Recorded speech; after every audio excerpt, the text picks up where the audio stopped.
প্রিয় দেশবাসী, দেশ এবং প্রবাস থেকে যারা আমার লাইভে সংযুক্ত আছেন, সকল ভাই বোনদেরকে আমি স্বাগত জানাচ্ছি আমাদের লাইভ প্রোগ্রামে। আমরা গতকাল 12ই ফেব্রুয়ারি বাংলাদেশের ইতিহাসে খুব গুরুত্বপূর্ণ একটি দিবস আমরা পালন করেছি। বাংলাদেশের ত্রয়োদশ জাতীয় সংসদ নির্বাচন হয়ে গেল গতকালকে। তো এই নির্বাচনে আমরা 11 দলীয় নির্বাচনী ঐক্য জোটের পক্ষ থেকে আমরা জোটগতভাবে নির্বাচনে অংশগ্রহণ করেছি। বাংলাদেশ খেলাফত মজলিসের পক্ষ থেকে 11 দলীয় জোট সমর্থিত 26 জন প্রার্থী এই নির্বাচনে অংশগ্রহণ করেছি আমরা। আলহামদুলিল্লাহ, দেশের জনগণ, ভোটারগণ আমাদেরকে আমাদের প্রত্যাশার মোতাবেক অনেকেই, প্রায় সকলকেই আমাদেরকে ব্যাপকভাবে গ্রহণ করেছেন এবং বিপুলভাবে আমাদেরকে সমর্থন ব্যক্ত করেছেন, ভোটাধিকার প্রয়োগ করেছেন। তার মধ্যে অন্যতম একটি আসন ছিল আমার ঢাকা 13 186 নম্বর আসন, যেটি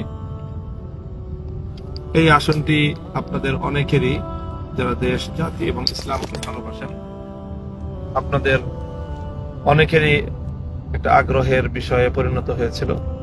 সারাদিন আপনারা সকলে এটা নিয়ে খুব উদ্বেগ এবং উৎকণ্ঠার মধ্যে ছিলেন, এবং সকল উদ্বেগ উৎকণ্ঠার পর অনেক নাটকীয়তার শেষ পর্যন্ত রাত গভীরে আমাদেরকে এই আসনে পরাজিত ঘোষণা করা হয়। আমরা বর্তমান এই রাজনীতিতে এই নির্বাচনকে কেন্দ্র করে আমরা একটা নীতিগত অবস্থান গ্রহণ করেছি। সেটা হলো বাংলাদেশের যে চলে আসা রাজনৈতিক একটি নেতিবাচক ধারা, নির্বাচনে হারলে সকলেই নির্বাচনের ফলাফলকে প্রত্যাখ্যান করে। আমরা গতানুগতিক সেই পথে যেতে চাইনি। নির্বাচনে পরাজয়কে আমরা স্বাভাবিকভাবেই গ্রহণ করা, সম্পূর্ণ ইতিবাচক মানসিকতা নিয়েই আমরা নির্বাচনকে ফেস করেছি, এবং আমাদের প্রাথমিক প্রতিক্রিয়া এবং আমাদের পক্ষ থেকে সেই ধরনের বক্তব্য মিডিয়াতেও এসেছে। সময় যত গড়াচ্ছে, আমাদের কাছে এই নির্বাচনের ভয়াবহ কিছু চিত্র উঠে আসছে, যার কারণে আমরা দেশের স্বার্থে এবং দেশের নির্বাচনী গণতান্ত্রিক পরিবেশকে রক্ষা করার স্বার্থে, দেশের মানুষ যে ভোটাধিকার প্রয়োগ করার জন্য দীর্ঘ প্রতীক্ষায় ছিল, মানুষের যে আবেগ এবং উচ্ছ্বাস, তাদের মতামতের ভিত্তিতে তাদের জনপ্রতিনিধি নিযুক্ত হবে, সেই আবেগের প্রতি যে চরমভাবে যে বৃদ্ধাঙ্গুলি প্রদর্শন করা হলো, জনগণকে নিয়ে যে তামাশাটা করা হলো অনেক জায়গাতেই, আমরা সেটার বিষয়ে কিছু তথ্য এবং কিছু বক্তব্য না তুলে ধরে পারছি না। আপনারা সকলেই গণমাধ্যম সূত্রে ইতিমধ্যে জেনেছেন যে গত রাত্রেই আমি এই বিষয়টি নিয়ে, বিশেষ করে আমার ঢাকা 13 আসনের সুনির্দিষ্ট সমস্যাগুলোর অভিযোগ নিয়ে আমি নির্বাচন কমিশনে গিয়েছিলাম। রিটার্নিং কর্মকর্তার সাথে কথা বলেছি। রিটার্নিং কর্মকর্তা আমাকে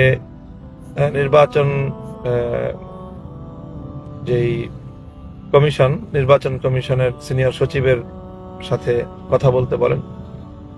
আমি তার রেফারেন্সে নির্বাচন কমিশন সচিবের সাথে কথা বলি, কিন্তু নির্বাচন কমিশন সচিব এই ব্যাপারে তার কোনো এখতিয়ার নাই মর্মে ব্যক্ত করেন।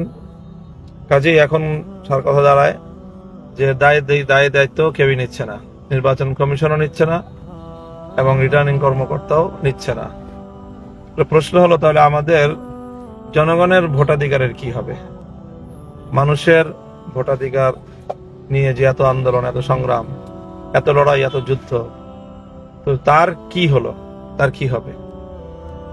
এই বিষয়গুলি আজ তীব্রভাবে প্রশ্ন হিসাবে দাঁড়িয়ে গিয়েছে। কাজেই এই বিষয়টি আমরা যতটা সহজেই এটাকে আমরা উপেক্ষা করতে চেয়েছিলাম, পরিস্থিতির বাস্তবতা আমাদেরকে সেভাবে উপেক্ষা করতে দিচ্ছে না।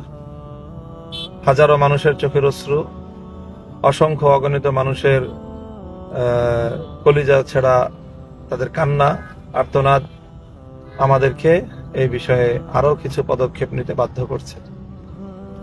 তো ইনশাল্লাহ আমরা সেই বিষয়গুলি নিয়ে কাজ করছি।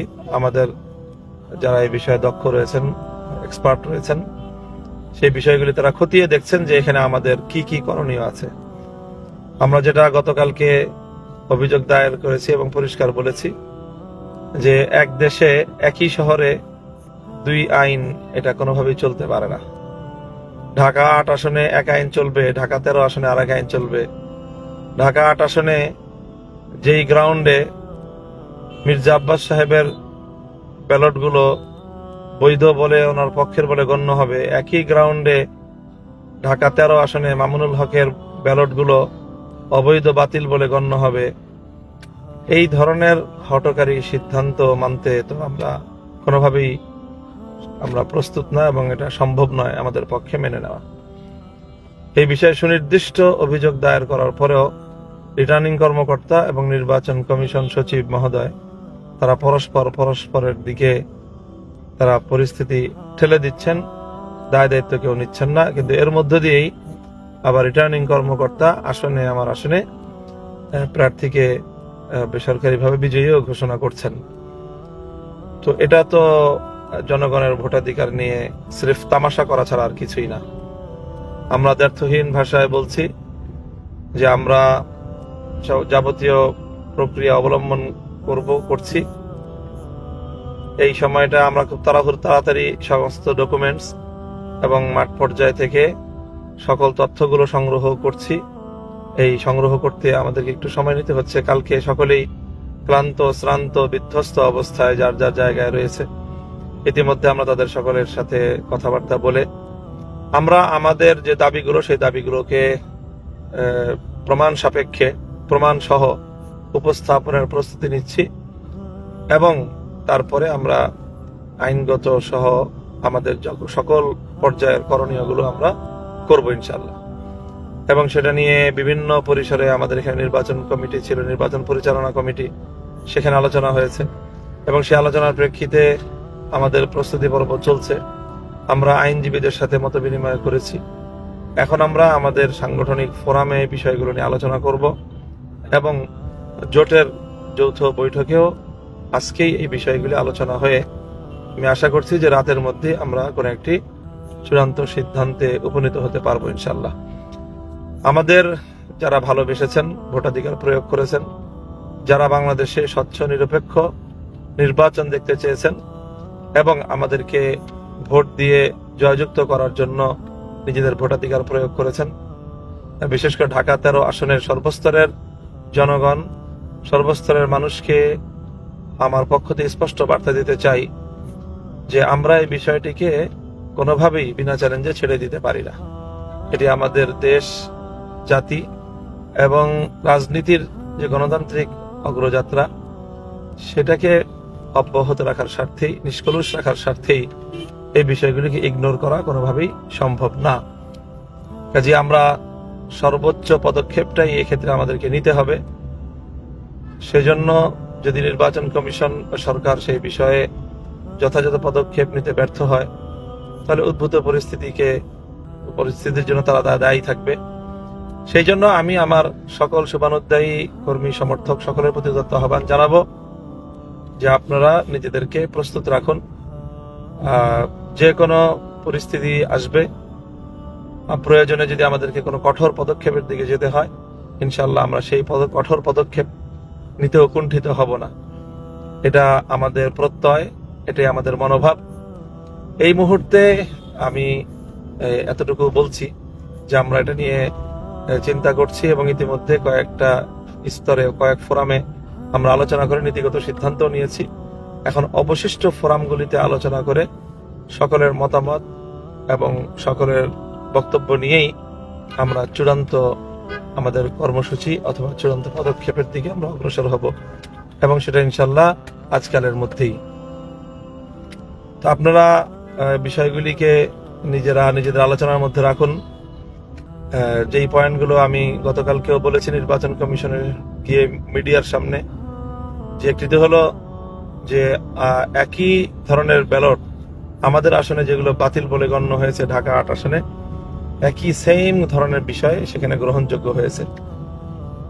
তো এই ধরনের দ্বৈত নীতি কোনোভাবেই আমরা মানতে পারি না। এরকম বৈষম্যমূলক ব্যবস্থা মির্জা আব্বাস সাহেব যেই কারণে ওনার ভোট গণ্য হবে, মামুনুল হকের ভোট সেই কারণে গণ্য হবে না কেন, এর জবাবদিহিতা নির্বাচন কমিশন এবং রিটার্নিং কর্মকর্তাদেরকে জাতির সামনে করতেই হবে, এবং সেই জবাব আমরা নিয়েই ছাড়বো ইনশাল্লাহ। সেজন্য আমাদেরকে যদি ওনারা কঠোর হতে বাধ্য করেন, তাহলে আমাদের পক্ষে তো কঠোর হওয়া ছাড়া কোনো উপায় নেই। আমরা চাই না দেশের মধ্যে কোনো ধরনের এই মুহূর্তে কোনো অস্থিতিশীলতা অথবা কোনো ধরনের উত্তেজনা সৃষ্টি হোক। এই জন্য আমরা গতকালকে তাৎক্ষণিক বলেছি, আজও বলছি, এবং আমরা লিখিত সকল প্রমাণাদি সহ তাদের কাছে বিষয়গুলো সাবমিট করব। এরপরেও যদি তারা এ বিষয়ে কার্যকর পদক্ষেপ গ্রহণ করতে গড়িমসি করে, তখন আমাদের যা করার আমরা ইনশাল্লাহ সেটাই করব।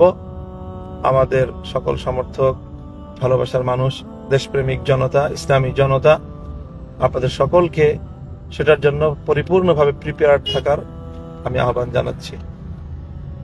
আজকে বক্তব্য এ পর্যন্ত। আমি আবার পরবর্তী যে আমাদের সিদ্ধান্তটা কি নিলাম, কি ধরনের কর্মসূচি বা কি ধরনের উদ্যোগের চিন্তা করব, সেটা আমি আপনাদের সকলকে জানিয়ে দিব ইনশাল্লাহ।